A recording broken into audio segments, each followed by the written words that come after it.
Want to program a key fob for your 2003-2009 Toyota 4Runner? Good news, it's often doable at home.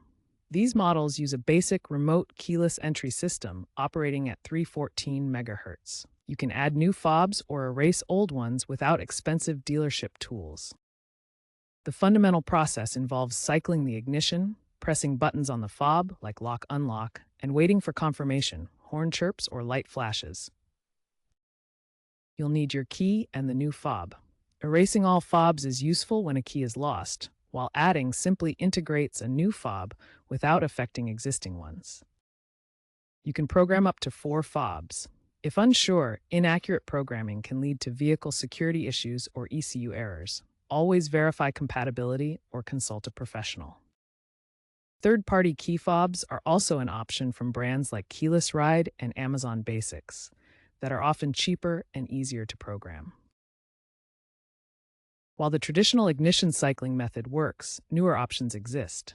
OBD2 tools like the Foxwell NT530 or Autel MaxiSys scanner can program fobs via the diagnostic port, eliminating manual cycling. They cost $100 to $300.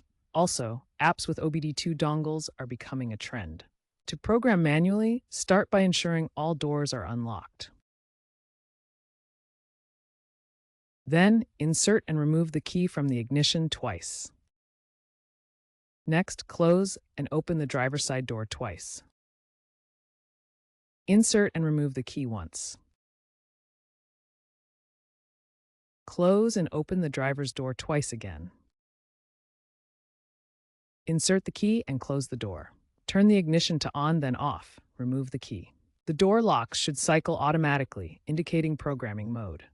Press and hold both the lock and unlock buttons on the remote simultaneously for 1.5 seconds. Press the lock button alone.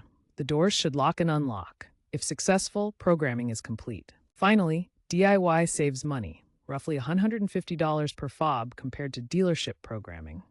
It's an eco-conscious choice, but be aware of potential cybersecurity risks with aftermarket fobs.